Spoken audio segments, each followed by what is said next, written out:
আজকে তোমাদের ক্রাইমের যে সত্য ঘটনাটা শোনাবো সেটা বাংলাদেশের একটা ঘটনাটা ঘটেছিল 24 অগস্ট 2016 সালে দিনের বেলায়। ঘটনাটা ছিল একটা মেয়েকে ছুরি দিয়ে আঘাত করে একটা ছেলে ভর দুপুরে চলে গেছিল সবার চোখের সামনে। কি ছিল আসলে এই ঘটনাটা, কিভাবে সেটা সূত্রপাত হয়েছিল, সেটাই আজকের ক্রাইমের সত্য ঘটনা। ঘটনাটা ঘটেছিল 24 অগস্ট 2016 সালে কাকরাইল ওভারব্রিজের ওপরে ঘটেছিল ঘটনাটা। যার সাথে এই ঘটনা ঘটেছিল তার নাম সুরাইয়া আক্তার রিশা, বয়স 15 বছর, ক্লাস 8-এর ছাত্রী, Kakrail Wills Little Flower School and কলেজের ছাত্রী। বাবার নাম রমজান হোসেন, একজন ব্যবসায়ী ছিলেন। মায়ের নাম তানিয়া আক্তার, তিনি ছিলেন একজন গৃহিণী। 2 বোন, 1 ভাই ছিল তারা। সে 3 ভাই বোনেদের মধ্যে বড় ছিল।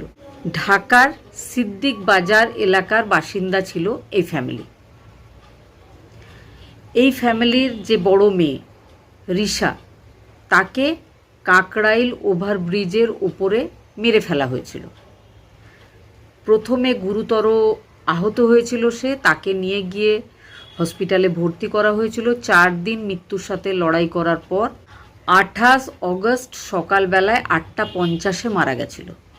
রিশার সাথে এই ঘটনা ঘটাতে আশেপাশের সমস্ত স্কুল কলেজের ছাত্রছাত্রীরা প্রোটেস্ট করেছিল। নিজেদের সুরক্ষার চাহিদায়, বিচারের চাহিদায় রাস্তায় নেমেছিল। শুধু তাই নয়, তাদের সাথে কথা বলার জন্য সেখানকার শিক্ষামন্ত্রীকে নেমে আসতে হয়েছিল, কথা বলতে হয়েছিল, আবেদন করতে হয়েছিল যে ছাত্রছাত্রী তোমরা যে যার পড়াশোনার স্থানে ফিরে যাও, আমরা দেখছি, বিচারের ব্যবস্থা করছি। শেষ পর্যন্ত বিচার পাওয়াও গেছিল। তবে মা বাবার কোল শূন্য করে 15 বছরের মেয়েটা অকারণ প্রাণ হারিয়েছিল। তাকে তো আর কোনো দিন ফিরিয়ে আনা যাবে না। ঘটনাটা হচ্ছে যে রিশা, আগেই বলেছি, একজন 8 ক্লাসের ছাত্রী। তো সে নিজের মাকে বলেছিল যে মা, আমার স্কুল ড্রেসটা পুরনো হয়ে গেছে, একটা নতুন স্কুল ড্রেসের দরকার আছে। 2016 সালের ফেব্রুয়ারি মাসের শেষ সপ্তাহে বৈশাখী লেডিস টেলারের কাছে গেছিল মা আর মেয়ে। সেখানকার একজন কাটিং মাস্টার, অবায়দুল হক তার নাম, বয়স ছিল 30 বছর। এই অবায়দুল ছিল দিনাজপুরের মিরাটঙ্গী নামের একটা গ্রামের বাসিন্দা। তবে কর্মসূত্রে বা এই লেডিস টেলার্সে কাজ করার জন্য সে চলে এসেছিল ঢাকা শহরে। বৈশাখী টেলার্সে জামা সেলাই করার জন্য যখন রিশা নিজের মায়ের সাথে এসেছিল, রিশাকে দেখে প্রথম দেখাতেই পছন্দ হয়ে গেছিল তার থেকে বয়সে ডবল কাটিং মাস্টার অবায়দুলের। অবায়দুল তারপর সেই যে অর্ডারের কপি, সেখান থেকে একটা ফোন নাম্বার খুঁজে বের করেছিল। সেই ফোন নাম্বারে সে কল করেছিল। আশ্চর্যজনকভাবে সে দেখেছিল যে সেই মেয়েটাই কলটা রিসিভ করেছে। সে খুব খুশি হয়, তার মনে হয় যে মেয়েটার সাথেই তার কথা বলার দরকার, সেই জন্য ভালোই হয়েছে মেয়েটা কল রিসিভ করেছে। অকারণে উল্টোপাল্টা কিছু কথা এই সেলাই সংক্রান্ত স্কুল ড্রেসের ব্যাপারে সে জানতে চায়, যেটা জানার কোনো দরকার ছিল না। সে কিন্তু কথা বলার বাহানা খুঁজছিল। তারপর থেকে মাঝে মধ্যেই সে ওই নম্বরে কল করে কথা বাড়াতে চাইছিল। ইতিমধ্যে সে বুঝেও ফেলেছিল এই নাম্বারটা ওই মেয়েটা মানে রিশা ইউজ করে। তো সে বারবার যখন ফোন কলে বিরক্ত করছিল, এবার কিন্তু মেয়েটা তাকে ব্লক করে দিয়েছিল। আর এই ঘটনার কথা নিজের মাকেও জানিয়েছিল। এবার কিন্তু মা একদিন ফোন কলে অবায়দুলকে খুব বকাবকি করে। অবায়দুল কিন্তু রীতিমতো তর্ক করে রিশার মায়ের সাথে। অলরেডি কিন্তু সে খবর নিয়ে ফেলেছিল যে কোন স্কুলের পড়ুয়া ওই রিশা। এবার সে মাঝে মধ্যেই রিশার স্কুলের সামনে গিয়ে দাঁড়িয়ে থাকা শুরু করে। রিশা বিরক্ত বোধ করে, বন্ধুবান্ধবদের বলে যে এই ছেলেটা তাকে বিরক্ত করছে, কিন্তু তাতে কোনো কাজ হয় না। মেয়েরা পাশ কাটিয়ে তাকে দেখে ইগনোর করে চলে যায়, কিন্তু সে প্রত্যেক দিন এইভাবেই বিরক্ত করছিল। হঠাৎ করে তার একদিন মনে হয় যে সে রিশাকে মেরে ফেলবে। পরবর্তীকালে যখন সে ধরা পড়েছিল, তার জিজ্ঞাসাবাদে সে বলেছিল রিশা তার সাথে প্রেমের সম্পর্ক তৈরি করতে চাইছিল না। রিশা তাকে দেখলে বিরক্ত হচ্ছিল, ইগনোর করছিল, কিন্তু সে জানতে পেরেছিল যে রিশার সাথে অন্য আরও একটা ছেলের বন্ধুত্ব রয়েছে, হয়তো তাদের মধ্যে প্রেমের সম্পর্কও রয়েছে। তখন তার মনে হয় যে রিশার কখনো অধিকার নেই অন্য কোনো ছেলের সাথে কথা বলার বা প্রেমের সম্পর্ক তৈরি করার, কারণ রিশা একমাত্র তার সাথেই কথা বলবে, প্রেম করবে, যেটা রিশা কিন্তু করছে না। তাহলে রিশার শাস্তি পাওয়া উচিত। এই সব প্ল্যানিং করে সে 22 অগস্ট রাত্রেবেলায় বাংলাদেশ হার্ডওয়্যার অ্যান্ড পেন্টস নামের একটা দোকান থেকে 120 টাকায় একটা ছুরি কিনে আনে।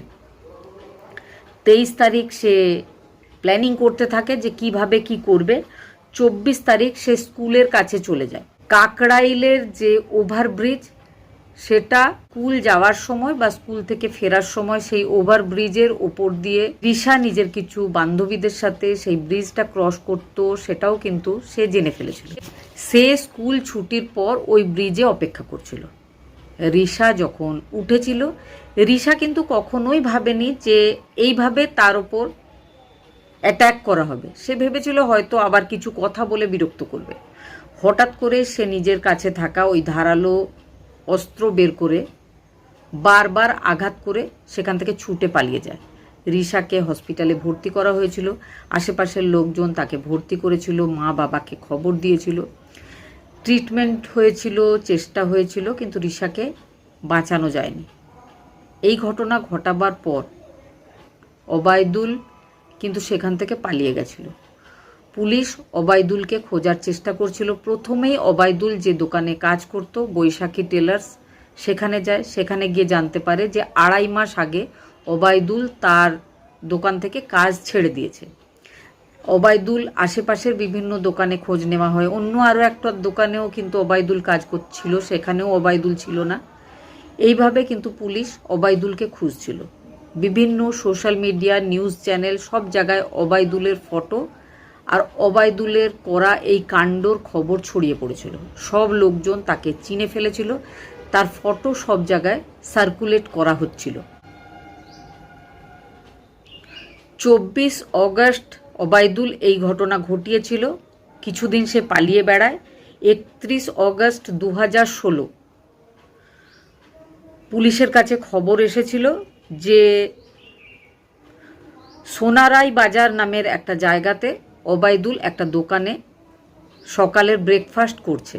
পুলিশ সেখানে গিয়ে তাকে অ্যারেস্ট করেছিল।